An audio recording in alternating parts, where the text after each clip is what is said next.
प्रकाश के परावर्तन में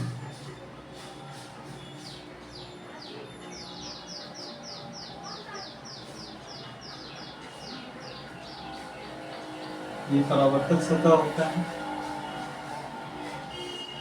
आपतित किरण परावर्तक सतह के जिस बिंदु पर किरण आपतित होती है उसको आपतन बिंदु कहते हैं। ये आपतन बिंदु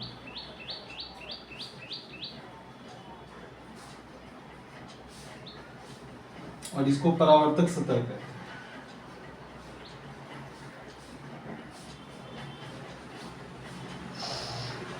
ये परावर्तक सतह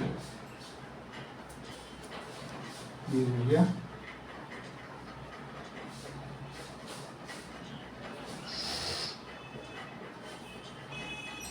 ये हो गया आपतित किरण।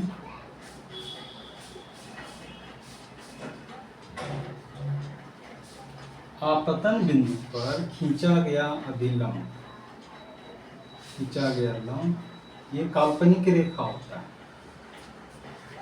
ये रियल में होता नहीं, ये काल्पनिक माना गया है। ये अभिलंब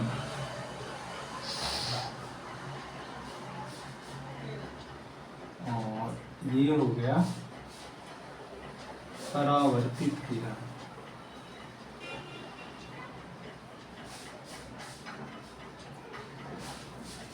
आपतित किरण, परावर्तित किरण, आपतन बिंदु, परावर्तक सतह और अभिलंब। आपतित किरण और अभिलंब के बीच कोण को आपतन कोण कहते हैं। आपतन कोण कहते हैं इसको आई से। और ये जो कोण है इसको परावर्तन कोण कहते हैं। परावर्तन कोण,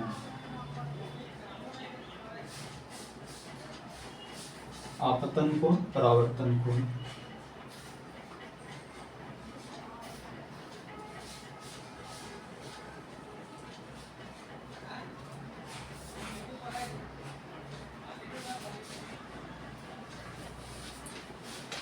एक एक करके सब सारा परिभाषा हम बता रहे हैं।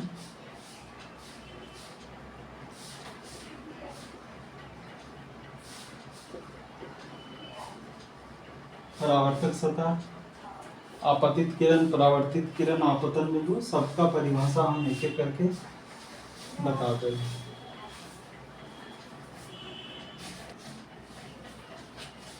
तो परावर्तक सतह किसको कहते हैं? प्रकाश किरण जिस सतह से टकराकर अपने ही माध्यम में लौटती है उस सतह को या उसे परावर्तक सतह कहते हैं। जिस सतह से टकराकर, तो प्रकाश का परावर्तन और परावर्तक सतह दोनों की परिभाषा में थोड़ा सा का अंतर है।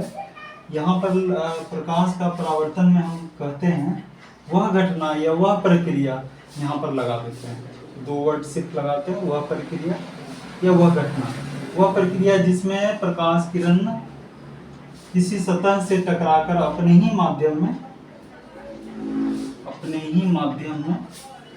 लौट जाती है या लौटती है, उसे प्रकाश का परावर्तन कहते हैं। लेकिन यहाँ परावर्तक सतह, दोनों अलग अलग चीज है। परावर्तक सतह जिस सतह से टकराकर, यहाँ पर ये वर्ड लगा देते हैं, जिस सतह से टकराकर अपने ही माध्यम में लौटती है उसे परावर्तक सतह कहते हैं।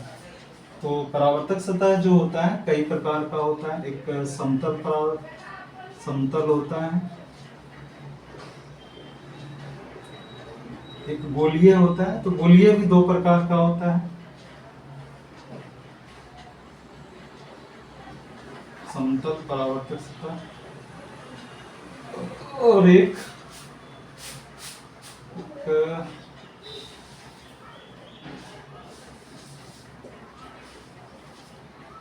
दूसरा होता है गोलीय।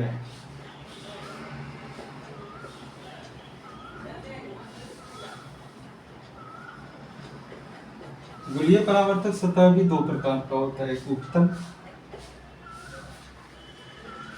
और दूसरा होता है अवतल।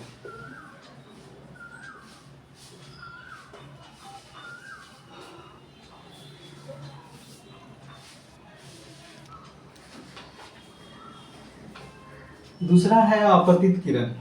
परावर्तक सतह का दो प्रकार है, एक समतल परावर्तक सतह, दूसरा गोलीय परावर्तक सतह। गोलीय परावर्तक सतह दो प्रकार का है, एक उत्तल और एक अवतल। अब आते हैं आपतित किरण। आपतित किरण किसको कहते हैं? परावर्तक सतह की ओर आने वाली या परावर्तक सतह पर आने वाली किरण आपतित किरण कहलाती है।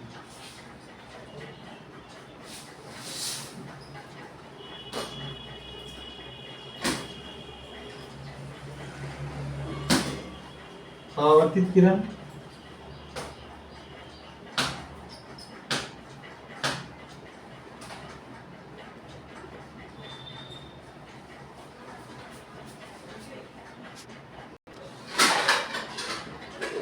परावर्तित किरण हो गया परावर्तक सतह से टकराकर, परावर्तक सतह से टकराकर लौटने वाली किरण परावर्तित किरण कहलाती है।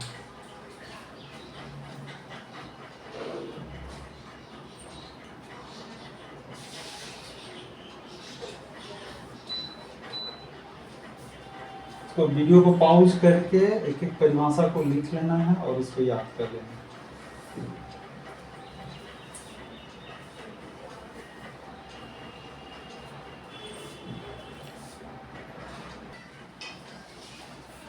परावर्तक सतह के आपतन बिंदु पर खींचा गया लंब अभिलंब कहलाता है।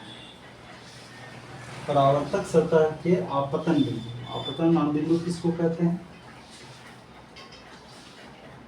आपतन बिंदु जिस परावर्तक सतह के जिस बिंदु पर आपतित किरण आकर मिलती है उसे आपतन बिंदु कहते हैं। तो पहले अभिलंब किसको कहते हैं? परावर्तक सतह के आपतन बिंदु पर खींचा गया लंब अभिलंब कहलाता है।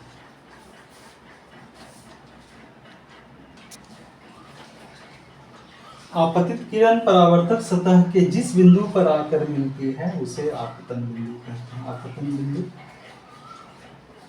Point of incidence. आपतित किरण परावर्तक सतह के जिस बिंदु पर आकर मिलती है उसे आपतन बिंदु कहते हैं।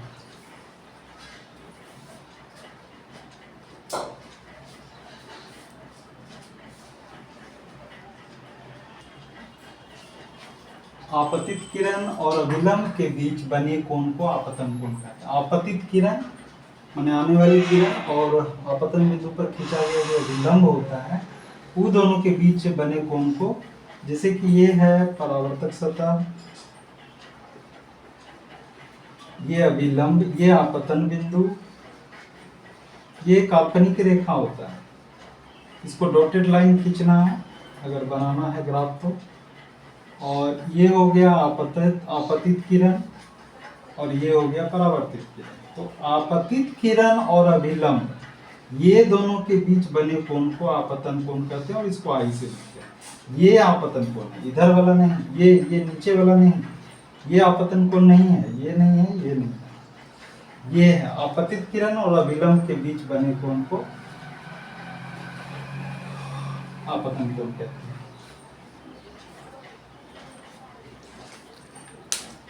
और इसको आई से सूचित करते हैं, आई से दिखाते हैं, आई लिखते हैं, आई स्मॉल लेटर आई से दर्शाते हैं।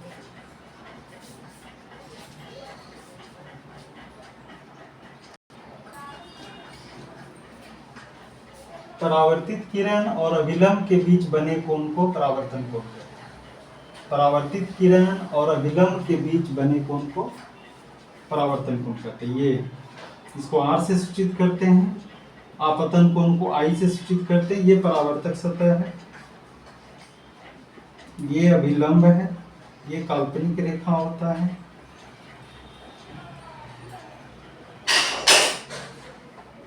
ये आपतित किरण है और ये परावर्तित किरण है।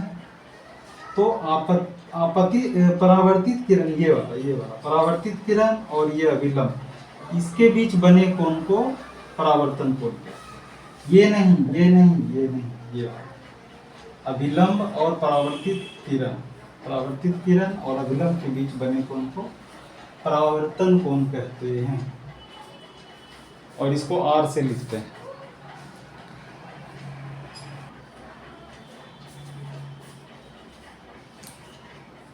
आपतन कोण और परावर्तन कोण से रिलेटेड न्यूमेरिकल्स आता है, इसको भी देख लेते हैं अभी। ये बस ध्यान दो ही चीज पर देना है कि आपतन कोण कहते हैं किसको, और दूसरा आपतित किरण अतः आपतन कोण और परावर्तन कोण एक दूसरे के बराबर होता है। किसको कहते हैं आपतन कोण, किसको कहते हैं परावर्तन कोण, ये समझना है। इसको नहीं कहते हैं, ये वाला नहीं, ये वाला नहीं, ये इसको परावर्तक सतह और आपतित किरण के बीच बने कोण को आपतन कोण नहीं कहते हैं। आपतित किरण और परावर्तक सतह के बीच बने कोण को आपतन कोण नहीं कहते हैं। इसको अभिलंब और आपतित किरण के बीच बने कोण को आपतन कोण कहते हैं। तो न्यूमेरिकल से रिलेटेड होता है कि ये वाला दिया हुआ रहेगा, ये निकालना है, ये दिया हुआ रहेगा, ये निकालना है। तो दो चीजें इसमें ध्यान देना है कि आपतन कोण परावर्तन कोण कहते हैं किसको, और दूसरा आपतन कोण परावर्तन कोण के बराबर होता है। अब ये ट्रिक्स के ये बेस के आधार पर हम किसी भी तरह का क्वेश्चन को सॉल्व कर सकते हैं। अभिलंब का मतलब क्या होता है, लंब, लंब मतलब जो 90 डिग्री पर झुका होता है। ये यहाँ से यहाँ पूरा का पूरा 90 डिग्री होता है, तो इधर भी 90 डिग्री होगा, पूरा का पूरा 90 डिग्री होगा। अब क्वेश्चन दे दिया कि यहाँ से यहाँ कोण है 20 डिग्री। क्वेश्चन है, ये गिवन, इस क्वेश्चन में गिवन है कि ये 20 डिग्री दिया हुआ है यहाँ से, मतलब परावर्तक सतह और आपतित किरण के बीच का कोण है 20 डिग्री। तो आपतित किरण और परावर्तित किरण के बीच का कोण कितना होगा, ये भी पूछा जाए। ठीक है, पहला क्वेश्चन इस तरह का कि अगर हम इसको 20 डिग्री कहते हैं तो ये यहाँ से यहाँ कितना होगा। तो ये 20 डिग्री है, तो ये कितना हो जाएगा 90, टोटल यहाँ से यहाँ 90 है, इधर 20 निकल गया तो उधर कितना बच गया 70। अब आपतन कोण परावर्तन कोण के बराबर होता है, 70, तो ये भी 70, यानी यहाँ से यहाँ टोटल कितना हो गया 140। इस तरह से हम लोग बनाते हैं।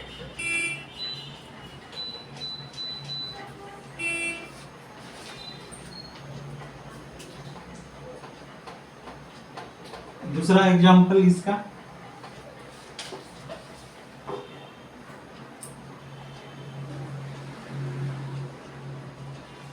ये काल्पनिक रेखा होता है, ये आपतन बिंदु है और ये आपतित किरण है और ये है परावर्तित किरण। इसको आपतन कोण कहते हैं, इसको परावर्तन कोण कहते हैं। ये परावर्तक सतह है,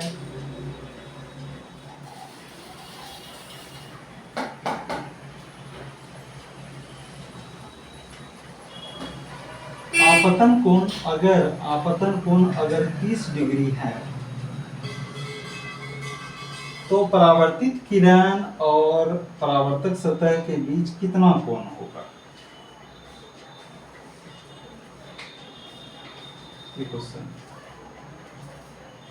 ये क्या होगा। ये दूसरा एग्जांपल है कि अगर ये 30 डिग्री है तो ये कोण कितना होगा, मतलब आप परावर्तक सतह और परावर्तित किरण के बीच कितना कोण होगा। तो ये 30 डिग्री है तो ये भी तो 30 डिग्री होगा, और यहां से यहाँ टोटल कितना होता है 90 डिग्री। तो 90 डिग्री में से 30 डिग्री माइनस हो गया, कितना हो गया यहाँ, यानी पूरा यहाँ से यहाँ 90 डिग्री है और ये 30 डिग्री है, तो ये कितना हो गया 60 डिग्री। इस तरह से हम बना सकते हैं। तो इसको बनाने के लिए बस दो ही बात ध्यान देना है, आपतन कोण इसको नहीं कहते हैं, आपतन कोण इसको कहते हैं, परावर्तन कोण इसको कहते हैं, इसको नहीं कहते हैं। पहला बात ये ध्यान देना है कि आपतन कोण परावर्तन कोण इसको कहते हैं। दूसरा, आपतन कोण परावर्तन कोण के बराबर होता है। बस इस नियम के बेसिस पर हम आगे न्यूमेरिकल सम किसी तरह का सॉल्व कर सकते हैं। ये दूसरा एग्जांपल है। तीसरा एग्जांपल लेते हैं। अगर आपतित किरण लंबवत आपतित हो रही है, मतलब परावर्तक सतह पर लंबवत आ रही है, आपतित किरण परावर्तक सतह पर, परावर्तक सतह पर लंबवत आ रही है तो आपतित किरण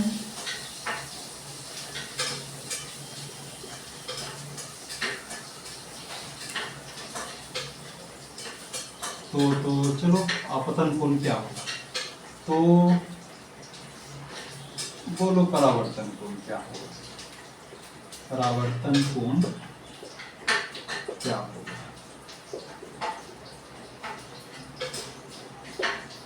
आपतित किरण परावर्तक सतह पर लंबवत आ रही है तो परावर्तन कोण क्या होगा।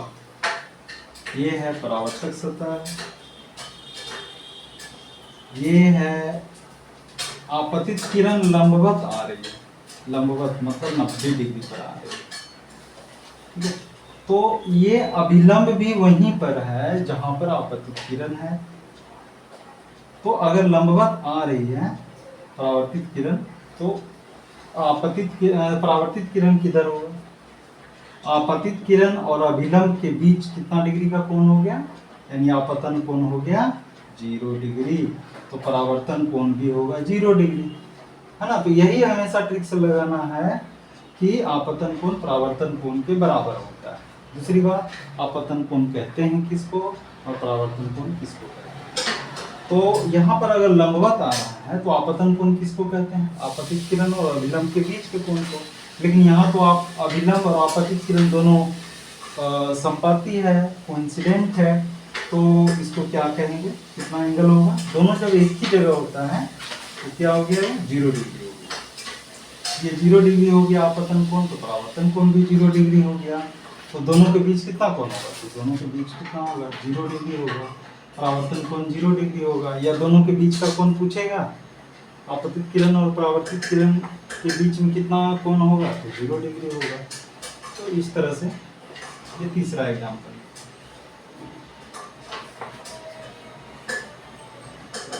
जनरली ये 3 तरह का ही इसमें होता है क्वेश्चन।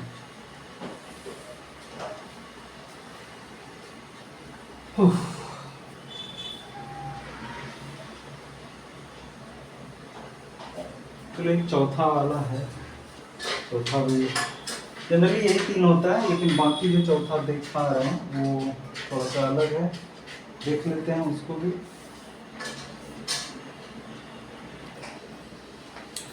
है ना, चौथा जनरली 3 तरह का ही होता है, और ये जो चौथा हम दिखा रहे हैं आपतित किरण और परावर्तक सतह के बीच का कोण 130 डिग्री, ये पॉसिबल हो ही नहीं सकता है। अब यहाँ पर अगर हम इस तरह से दें, क्योंकि 90 डिग्री के अंदर ही हो सकता है आपतन को, यहाँ क्या दे दिया है, आपतित किरण और परावर्तक सतह के बीच 130 डिग्री, मतलब वो इधर से, सपोज ये आपतित किरण है, ठीक है, तो ये न्यून कोण होगा, ये अधिक कोण होगा, 90 डिग्री से अधिक कोण, ये 130 डिग्री है।